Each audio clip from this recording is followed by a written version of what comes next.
Bismillahirrahmanirrahim. Alhamdulillahi Rabbil Alamin. Bulan Sya'ban ini adalah bulan ibadah. Rasulullah Sallallahu Alaihi Wasallam seperti puasa setiap hari. Artinya begitu tepat, begitu tebal Rasulullah berpuasa, walaupun tidak satu bulan. Ihdinas siratal mustaqim, siratal ladzina an'amta 'alaihim ghairil warahmatullahi wabarakatuh. Alhamdulillahi rabbil alamin, wa bihi nasta'inu ala umuri dunya waddin. Asyhadu an la ilaha illallah wahdahu la syarika lah, al-haqqul malikul mubin, wa asyhadu anna Muhammadan abduhu wa rasuluh, shadiqul wa'dil amin. Allahumma salli ala sayyidina Muhammad wa ala alihi wa sahbihi ajma'in, amma ba'd. Puji syukur kita panjatkan kehadirat Allah pencipta semesta alam, Allah tempat kita meminta pertolongan baik dalam urusan dunia maupun urusan akhirat kita. Salawat dan salam kepada junjungan kita Nabi besar Muhammad sallallahu alaihi wasallam beserta keluarga dan sahabat beliau sekalian. Yang kami hormati guru-guru kami yang hadir di subuh yang mulia ini, hadirin wal hadirat yang dirahmati Allah, juga tamu-tamu yang datang dari luar kota salat subuh di Mesir Raya. Alhamdulillah kita sama-sama mengharapkan ridha Allah Subhanahu wa taala dan kita dimasukkan dalam golongan orang-orang beriman dan bertakwa. Hadirin wal hadirat yang dirahmati Allah,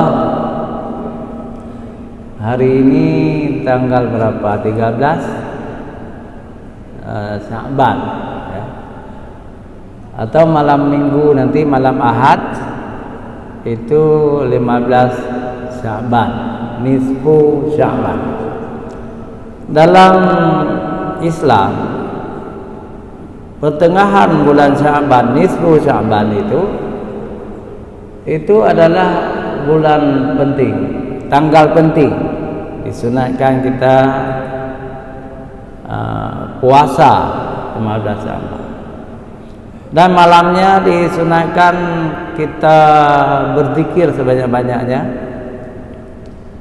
ceramah dan tausiah-tausiah tentang salat nisfu Sya'ban 100 rakaat itu tidak kuat. Bahkan ada ulama yang berpendapat itu bid'ah, tidak ada.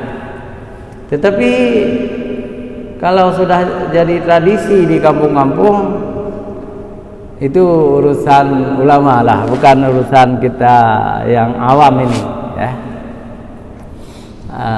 Waktu saya masih remaja dulu, waktu masih di kampung, saya salat 100 rakaat, salat nisfu Sya'ban. Tapi kemudian setelah saya belajar sama ulama-ulama yang alim, profesor-profesor agama, tengku-tengku dayah, rupanya tidak kuat ini salat 100 rakaat ini bid'ah ya. Tapi kalau kita baca Yasin 3 kali dan lain-lain itu sunat, sangat besar pahalanya. Kalau mau kita salat sunat pertengahan bulan 3 hari berturut-turut, 14, 15, 16 juga besar sekali pahalanya. Memang bulan Sya'ban ini adalah bulan ibadah. Rasulullah sallallahu alaihi wasallam seperti puasa setiap hari. Artinya begitu tepat, begitu tebal Rasulullah berpuasa, walaupun tidak 1 bulan. Karena misalnya Senin Kamis, ya, Senin Kamis itu Rasulullah selalu berpuasa sunat. Jadi Senin Kamis. Kemudian puasa Daud, puasa Nabi Daud itu 1 hari berpuasa, 1 hari buka, 1 hari puasa, 1 hari buka. Jadi sehingga Rasulullah seperti berpuasa 1 bulan, padahal tidak 1 bulan. Nah, apakah kita mampu seperti ini? Nah, harus mampu. Kita coba, ya. Kita coba hari ini, kan hari sunat juga, ya. Jadi ada saudara kita, Pak Iwa, yang membuat YouTube ini. Beliau selalu puasa sunat Senin Kamis. Luar biasa, kita tidak mampu mengalahkan beliau. Kadang-kadang kita berpuasa, kadang-kadang tidak. Tapi seharusnya kita berpuasa sunat juga. Hadirin wal hadirat, di dalam masyarakat kita, masyarakat Aceh, jadi malam Nisfu Sya'ban ini juga ada terkenal dengan malam Bara'ah, atau bahasa Aceh asli Buru'at, malam Buru'at. Nah, malam Buru'at itu, Buru'at itu dari Bara'ah, Bara'atum minallah. Nah, jadi malam pemisah sebenarnya, ya, menyatakan perang terhadap nafsu kita, terhadap setan. Jadi kita sudah masuk 15 Sya'ban, kita nyatakan perang kepada nafsu, kepada setan, kepada mulut. Kita pelihara mulut. Kita wajib beriman bahwa semua gerak-gerik kita, tindakan kita, bahasa kita, itu ada yang merekam, ada yang mencatat. Siapa yang mencatat itu? Yang pertama adalah para malaikat kiraman katibin. Itu bukan 1 orang. Kiraman itu 2 orang, katibin 2 orang. Kiraman yang merekam, katibin yang mencatat. Apapun yang kita lakukan, apapun yang kita gerak-gerik kita, bahasa kita, ngomong kita, emosi kita, itu dicatat dalam buku Kitabum Marqum, dalam surah Al-Mutaffifin, kitab yang terekam. Artinya, bagaimana cara malaikat merekam? Itu tidak aneh lagi, apalagi zaman sekarang ini. Lihat, nah, ada mikrofon nih, ya. Ini mikro. Nanti terekam semua, terekam, ada video, ada foto. Itu teknologi. Manusia sudah mampu membuat suara bertahan, ada di rekaman. Apalagi kalau Allah yang memberi ilmu kepada malaikat. Maka di dalam Al-Quran banyak ayat-ayat tentang ini. Bukan hanya dalam bentuk teknologi seperti mikrofon ini, tetapi bukankah kulit-kulit kita akan merekam juga, tangan-tangan kita akan merekam juga, rambut-rambut kita akan merekam apa yang kita lakukan. Makanya orang-orang beriman, orang-orang yang tahu tentang hakikat rekaman ini, tidak mau curang, tidak mau curang dalam pemilu, tidak mau, karena itu semua dosa. Tidak mau curang sesama muslim, tidak mau tidak membayar hutang, tidak mau tidak memaafkan orang lain. Nah, kalau orang beriman dengan hakikat ini, dengan malaikat yang mencatat kita, yang merekam kita. Hari akhirat nanti ditampakkan kembali, diperlihatkan. Kita tidak dirugikan dan tidak diuntungkan. Apa yang kita lakukan? Kalau banyak kebajikan, kita beruntung. Tetapi kalau kurang kebajikan kita, banyak dosa kita termasuk orang-orang yang merugi. Ini yang harus kita ingat. Jadi buku amal orang-orang beriman itu, Kitabul Marqum itu namanya Sijil. Jadi direkam, dihimpun dalam buku itu. Dan bagi orang-orang yang berdosa juga direkam amalnya, akan dinampakkan juga. Itu sijin untuk orang-orang jahat, ainliyin ya. Ainliyin nama kitab itu untuk orang-orang yang beriman. Jadi ada 2 kitab.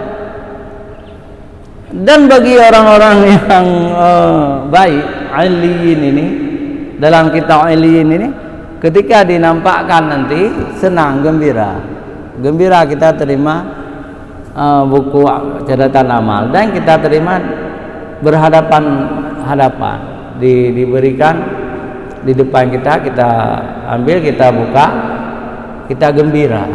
Kenapa gembira? Artinya kita orang lulus ujian dunia akhirat, dan kita bakal masuk surga. Bagaimana dengan orang-orang yang berdosa? Kalau kita orang beriman tadi dalam kitab Ainliyin ya. Kalau orang-orang yang banyak berdosa dalam kitab Sijil ya, itu sangat tidak menyenangkan. Diberikan dan kita ambil dengan tangan kiri. Kemudian kadang-kadang dengan belakang. Kita tidak berani menghadap. Dari belakang kita ambil, kemudian juga kita baca. Begitu baca langsung orang-orang berdosa itu bersedih, hitam wajahnya. Celaka aku rugi di dunia ini, dan sebagai calon isi neraka. Karena itu hadirin wal hadirat yang dirahmati Allah, kita hakul yakin kita ini bukan agama lain, kita ini Islam, Muslim. Kita wajib percaya kepada yang gaib. Salah satu yang gaib itu malaikat yang mencatat amal kita, yang mencabut nyawa kita, yang memberi angin, badai, hujan. Malaikat 10 wajib kita imani ya. Siapa punya teman yang non Islam? Dalam agama kalian ada malaikat? Ada. Siapa? Cuma 1 orang, namanya Ruhul Kudus. 10 orang enggak. Ada Israel. Oh enggak pernah kami tahu. Ada Israfil, Mikail. Enggak ada rupanya. Kiraman Katibin, Munkar Nakir, enggak ada. Itu agama lain, saya tidak sebut agamanya. Tetapi kita di Islam ini wajib kita imani para malaikat dan 10 orang yang disebut dalam kitab-kitab itu dengan kerjanya wajib kita imani. Beda dengan mereka. Begitu juga dalam Islam, Rasul itu banyak, tapi 25 orang disebut dalam Al-Quran, dan wajib kita imani kerasulan mereka. Dalam agama satu lagi ya, saya bertanya juga kepada mereka, berapa orang Rasul dan Nabi yang kalian percaya? Rupanya banyak sekali. Banyak sekali mereka itu punya rasul dan nabi-nabi, terutama dari Bani Israel. Banyak sekali. Bagi kita para nabi dan rasul adalah manusia super, pilihan Allah yang lebih dia. Para nabi dan rasul itu lebih ketakwaannya, kecerdasannya. Tetapi dalam agama lain nabi direndahkan, nabi dihina, rasul itu dihina. Misalnya, itu Nabi Ayub itu digambarkan Nabi Ayub itu sangat menderita, luka-lukinya. Jadi sampai ulat-ulat memakan daging-dagingnya, yang tidak dimakan oleh ulat hanya hatinya, karena Nabi Ayub selalu berzikir. Nabi Ayub ditinggalkan istrinya, macam-macam lah.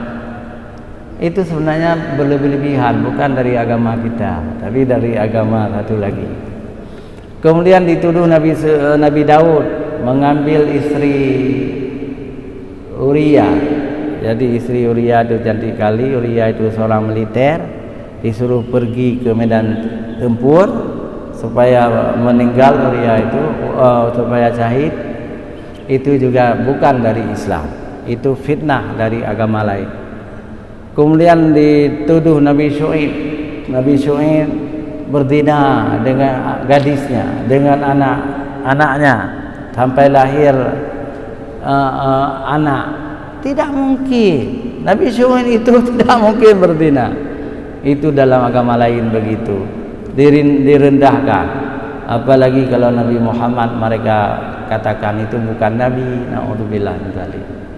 Jadi yakinlah, agama Islamlah yang sangat menghargai semua para nabi dan rasul. Itu dalam Islam dilebihkan dari umatnya, dari kita manusia biasa. Jadi lebih dan kurang itu memang diakui dalam Islam. Misalnya ada nabi yang ulil azmi 5 orang kan, itu lebih, cobaannya lebih kepada nabi itu. Tapi ada satu yang sangat besar ulil azmi juga, pemimpin para nabi, itu Rasulullah Muhammad sallallahu alaihi wasallam. Kita ingin kaitkan dengan Ramadan.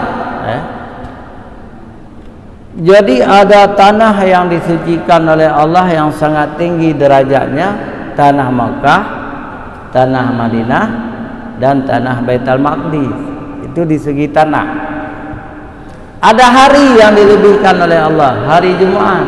Besok itu hari Jumat, hari penghulu hari, ya, Sayyidul Ayyam, penghulu hari Jumat. Bulan juga ada penghulunya. Jadi penghulu bulan adalah bulan suci Ramadan. Bulan suci Ramadan itu bulan yang mulia. Sayyidus syuhur, penghulu segala bulan. Maka kita dianjurkan untuk berdoa, Allahumma balighna Ramadan. Ya Tuhanku, sampaikanlah kami, ya Tuhan, sampaikanlah kami kepada Ramadan, bulan Ramadan, supaya kita dipanjangkan umur oleh Allah sampai kita masuk bulan Ramadan. Malah ulama-ulama sufi berdoa, kalau aku mati, ya Allah, matikanlah aku bulan Ramadan. Malam Jumat bulan Ramadan itu bebas siksa kubur. Nah, nilai-nilai inilah yang perlu kita tanamkan kembali kepada masyarakat kita, masyarakat Aceh, ya. Karena dengan teknologi, dengan kadang-kadang kita terbalik zaman sekarang. Kita lebih mengidolakan, lebih mengagungkan orang-orang yang tidak pantas kita agungkan. Gitu, ya. Orang-orang yang mulia, ulama-ulama, ahli-ahli kita remehkan. Mau saya sebutkan sebuah contoh? Kan? di Aceh ini ahli tafsir S3 doktor tafsir itu belum bisa dihitung dengan jari, belum cukup, belum ada 5 orang, belum ada.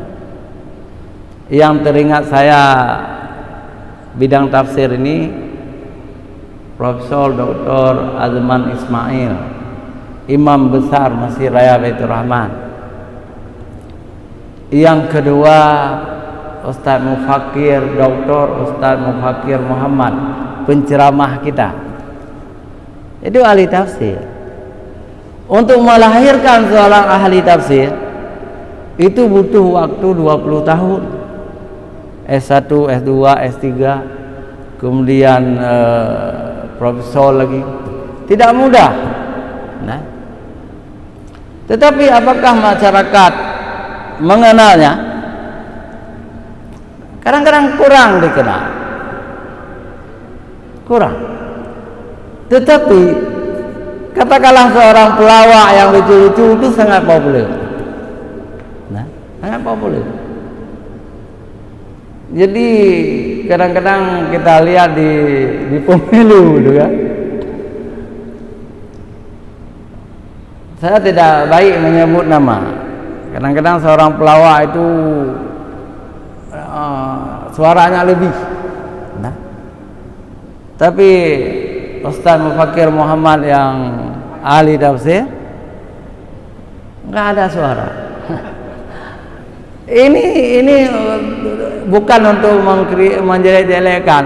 Kita ingin katakan betapa jauhnya perubahan nilai. Seharusnya ulama yang harus kita muliakan. Orang alim, tengku-tengku, ustaz-ustaz, itu yang harus kita muliakan, yang harus kita bantu. Tetapi kenapa sekarang berubah? Berubah ini karena perubahan nilai. Perubahan nilai. Ini harus kita kembalikan. Maka dalam masyarakat Aceh harus ada 2 perkara yang harus kita jadikan benteng agama Islam untuk memperkuat syariat Islam. Benteng pertama agama Islam, syariat Islam kita perkuat dalam kehidupan kita sehari-hari, dalam keluarga, dalam masyarakat. Syariat Islam harus kuat. Benteng yang kedua adat Aceh. Adat Aceh itu, adat Aceh itu lagi seperti adat Minangkabau juga, bersendi syara, bersendi kitabullah. Adat Aceh itu berdasarkan syariat Islam. Kalau bertentangan adat dengan syariat, buang adat, ambil syariatnya. Nah, kenapa adat itu penting? Di dalam adat itu, dalam agama sangat sempurna. Di dalam adat itu juga akhlak. Misalnya ada orang tua, apa yang harus kita lakukan terhadap seorang tua? Nah, kita hormati orang tua itu. Orang tua bagaimana untuk anak-anak juga menyayangi, itu ada. Juga agama seperti itu. Itu panjang sekali ceritanya. Pokoknya di Aceh ini harus kita perkuatkan syariat Islam dan adat Aceh. Insyaallah kita akan tetap hebat. Kita harus mengidolakan orang-orang yang punya ilmu, para ulama, para yang disebut ulil albab. Itu siapa? Katakanlah alumni ini Dayah itu ulama warasatul anbiya istilahnya ya, bahwa pewaris nabi, ulama itu tengku-tengku. Kalau di Aceh tengku istilahnya, kalau di Jawa kiai. Itu harus dihormati, harus dimuliakan. Ulil albab itulah akademisi ya, ahli-ahli bidang tertentu, ya, ahli tafsir, ahli hadis, ya, ahli fikih, ilmu akhlak dan sebagainya. Itu perlu kita kembalikan. Jadi ada apa namanya? Inilah yang disebut sesuatu yang lucu, ya. Ketika Ustaz Mufakir Muhammad itu enggak ada yang kenal dalam masyarakat. Dan bukan hanya masyarakat yang kita ingatkan untuk menghormati ulama, uli albab, tetapi uli albab juga harus dekat dengan masyarakat, saling mencintai, saling berukhuwah, saling bersinergi, baru terwujud. Hadirin wal hadirat yang dirahmati Allah, 15 Sya'ban kita anggap garis pembatas, kemudian 15, 16 sampai Ramadan kita tidak boleh lagi ngomong lara pegang sekret-sekret sapu cang panah, beruh putuh, khim raya-raya dan sebagainya. Beli harus rindu kepada kedatangan Ramadan dan selalu berdoa kepada Allah supaya kita sampai ke bulan Ramadan. Jangan dipikir kita bisa hidup sampai ke Ramadan, tidak. Setiap hari orang meninggal, setiap hari ada saja di masjid-masjid pengumuman inna lillahi wa inna ilaihi raji'un, telah meninggal dunia pulan-pulan bin pulan, tutup usia 30 tahun, 40 tahun, ada yang 12 tahun, ada yang 20 tahun. Bukan, kematian itu bukan hanya milik orang tua. Kematian ini bukan hanya milik orang-orang yang sudah 70 tahun.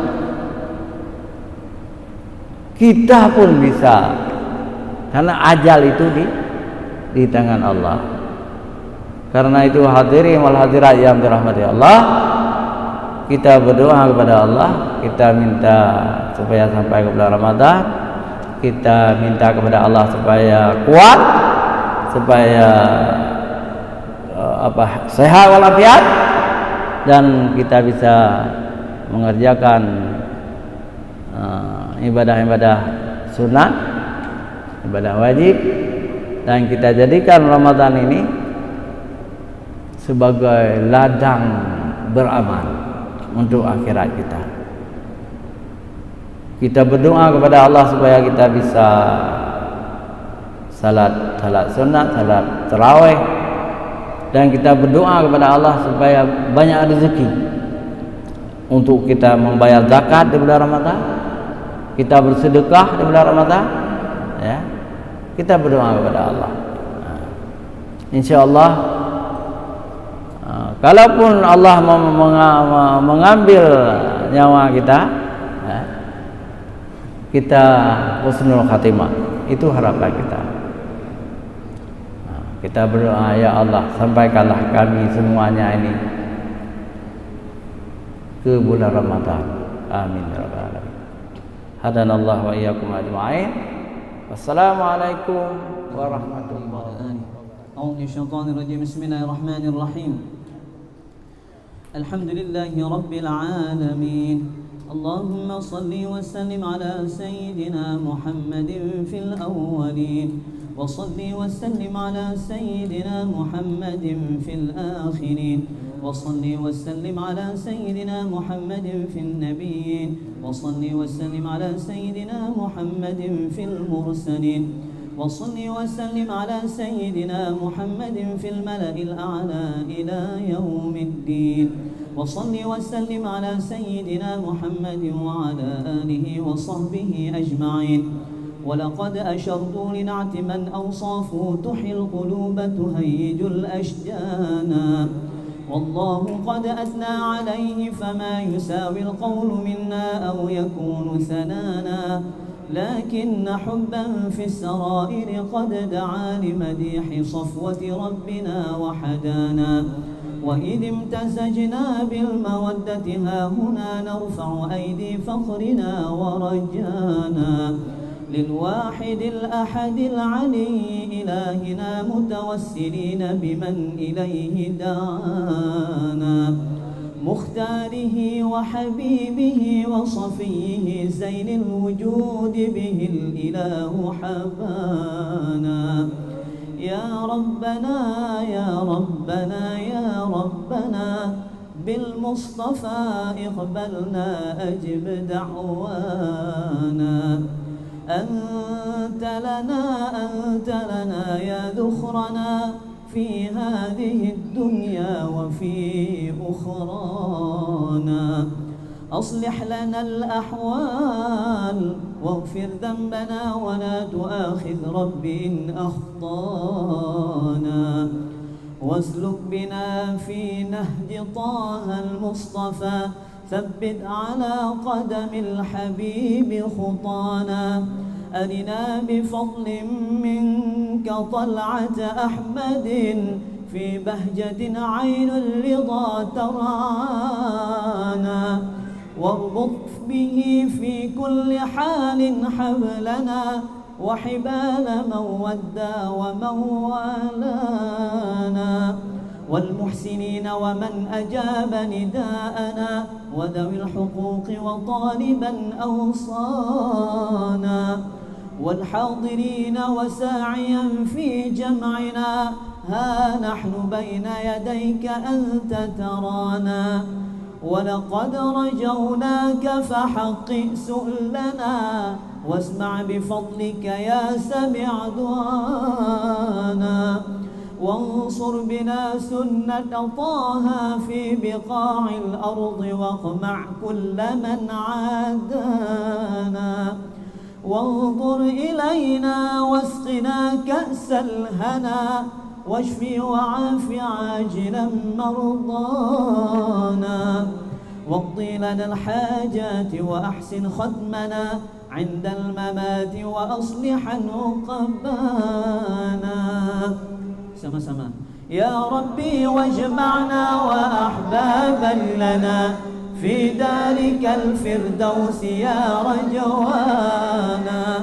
يا ربي واجمعنا وأحبابا لنا في دارك الفردوس يا رجوانا. يا ربي واجمعنا وأحبابا لنا في دارك الفردوس يا رجوانا. بالمصطفى صل عليه وآله ما حركت ريح الصبا أغصانا. سبحان ربك رب العزة عما يصفون وسلام على المرسلين والحمد لله رب العالمين. الفاتحة ورحمة الله. أعوذ من الشيطان الرجيم. بسم الله الرحمن الرحيم. الحمد لله رب العالمين الرحمن الرحيم مالك يوم الدين. إياك نعبد وإياك نستعين اهدنا الصراط المستقيم صراط الذين أنعمت عليهم غير المغضوب عليهم ولا الضالين آمين. أعوذ من الشيطان الرجيم. بسم الله الرحمن الرحيم. الحمد لله رب العالمين. اللهم صل وسلم على سيدنا محمد في الأولين وصل وسلم على سيدنا محمد في الآخرين وصل وسلم على سيدنا محمد في النبيين وصل وسلم على سيدنا محمد في المرسلين وصل وسلم على سيدنا محمد في الملأ الأعلى إلى يوم الدين وصل وسلم على سيدنا محمد وعلى آله وصحبه أجمعين. ولقد أشرت لنعت من أوصافه تحيي القلوب تهيج الأشجانا. والله قد أثنى عليه فما يساوي القول منا أو يكون ثنانا. لكن حبا في السرائر قد دعا لمديح صفوة ربنا وحدانا. وإذ امتزجنا بالمودة هاهنا نرفع أيدي فخرنا ورجانا للواحد الأحد العلي إلهنا متوسلين بمن إليه دعانا مختاره وحبيبه وصفيه زين الوجود به الإله حبانا. يا ربنا يا ربنا يا ربنا بالمصطفى اقبلنا أجب دعوانا. أنت لنا يا ذخرنا في هذه الدنيا وفي أخرانا. أصلح لنا الأحوال واغفر ذنبنا ولا تؤاخذ رب إن أخطانا. واسلك بنا في نهج طه المصطفى ثبت على قدم الحبيب خطانا. أرنا بفضل منك طلعة أحمد في بهجة عين الرضا ترعانا. واربط به في كل حال حبلنا وحبال من ودى ومن والانا. والمحسنين ومن أجاب نداءنا وذوي الحقوق وطالبا أوصانا. والحاضرين وساعيا في جمعنا ها نحن بين يديك أنت ترانا. ولقد رجوناك فحقق سؤلنا واسمع بفضلك يا سمع دعانا. وانصر بنا سنة طه في بقاع الأرض واقمع كل من عادانا.